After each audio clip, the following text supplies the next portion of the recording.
All right, welcome back everyone. In this video, we will cover one more vibe coding tool that will help you keep control of the aesthetics on your vibe coding projects. It's called design.md. It is a single plain text markdown file that lives in your project and that your AI agent reads so that whatever it builds for you actually looks like your product. You don't want the AI's default font. You want your colors, your fonts, your component styles. So by the end of this video, you'll know what goes inside the design file, how to make one, and how to drop it into your vibe coding project. Let's have a look. Okay, so here's the problem. Imagine you spent 2 weeks on a really nice Figma file. You picked your palette, you set up your type scale, you built a button component with a hover state. Yay, it looks great. Now you open Cursor and you ask it, build a settings page that matches the rest of the app. Now, guess what? The agent has likely no idea what your app looks like, because unless you have set the Figma MCP on your environment, Figma files are not readable by an AI agent. Brand PDFs are also not easily interpretable, so the agent does what every agent does when it has no context.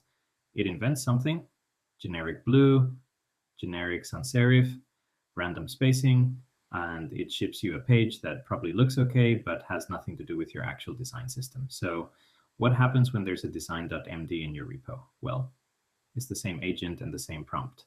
But now it has your tokens, your type scale, your component states, and the page that it generates actually fits your product style. You see, it's the same model and same prompt. The only thing that changed is this file in the project, and now it looks consistently great. That's a pretty big deal, right?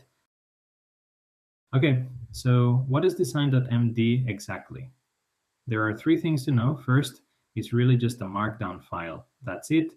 No Figma exports, no complicated JSON schemas, no special tooling. The fact is, if you can write a README file, you can also write a design.md file. The second thing to know is that it lives in your project root. You drop this file next to your agent's MD or your README files in the root folder of your repo. Most modern coding agents like Cursor or Claude Code will auto-detect it, so you don't even have to tell them about it most of the time. This format was introduced by Google Stitch about a year ago. Since then, it has been picked up across the whole vibe coding ecosystem. It's really becoming a de facto standard. So the idea behind design.md is that Markdown is the format LLMs read best. So if you write your design system in Markdown, there's nothing for the agent to parse. It doesn't need to configure anything.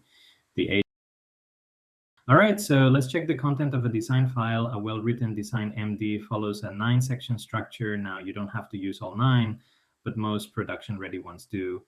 Pay attention here. The order does matter because each of the sections build on each other. Let me walk you through them. The first 3 sections define the language of the design: visual, theme, color palette, and typography. This is the vocabulary the agent is going to use. The next 3 sections define how that language is applied to actual UI: component stylings, layout principles, and depth and elevation. This is where you tell the agent, okay, here's how a button looks, here's how cards stack, here's how shadows work. And the last 3 sections are the guardrails, do's and don'ts, responsive behavior, and agent prompt guide. These tell the agent what to avoid. It specifies how the design should adapt across screen sizes and how to talk to the design efficiently. So overall, 9 sections in the design file. Let's look at them in a bit more detail. Okay, the first section is visual theme. What you need to do here is give the agent a feeling of your design using natural language. You can structure these in 3 to 4 sentences covering mood, density, philosophy, and texture. Look at this example. Mood is nocturnal, focused, calm, but charged. Density is medium-low, plenty of space. In philosophy, you can play with words like we do here with architecture is light, something like that. And finally, texture gives the feeling some tangible aspects. And that's it. That's the visual theme description. Now, even though you can write whole paragraphs here, try to be brief and to the point. Now, section 2, color palette and roles. This is the most important section for visual consistency. It is best expressed as a table or a series of tables. Every color here needs 3 things: a semantic name, a hex value, and a functional role. Look at the example. Background canvas hex 0C0620, role page background cosmic violet. So this is the pattern. Also, every color in your table has a role. The agent needs to know which color goes where.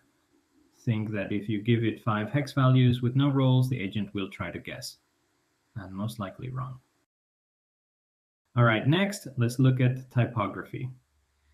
Typography defines hierarchy. The agent needs to know which font family to use for headings, which one for body, and the full size scale. On the left, you can see an example. First, we define the fonts used in different sections of a web page or families. Second, we specify the hierarchy in a table, including token name, family, size, weight, etc. If the table is precise, the agent will produce consistent type across every page. But if your table here is fuzzy, your H1 can be 48 on one page and 36 on another, and you won't know why this is happening. Now, section 4, components. These are your buttons, cards, inputs, and navigation, the things the user actually touches. You don't have to redraw the component. What you do is you describe it. Think of their geometry, color tokens, and referencing back to section 2, you can specify border, shadows, and of course the different states like default, hover, focus, disabled. As you can see in the example, what we do is embed CSS specs in the markdown. That's kind of the level of detail you want. The more specific you are, the less the agent has to guess. This section can be long. You need to do the same thing for whatever components your project uses: cards, inputs, navigation bars, etc.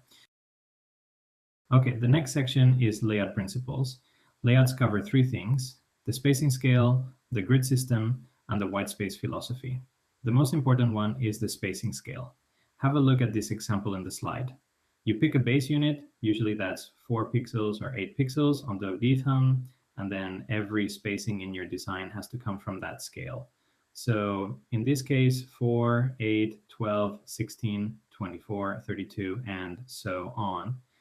What you are doing here is you are telling the AI agent that those are the only numbers it is allowed to use. See that in the first line, we told it not to use values outside this scale. Without it, the agent will happily use 13 pixels or 27 or 41. And your spacing will look quite messy in the end. Section 6 covers details in depth and elevation. This is where you define shadow levels. As you might know, shadows create hierarchies. A modal sits above the page, a drop-down sits above a card, etc. In this example, you can see 3 levels. Level 0, page, surface, no shadow. Level 1, cards.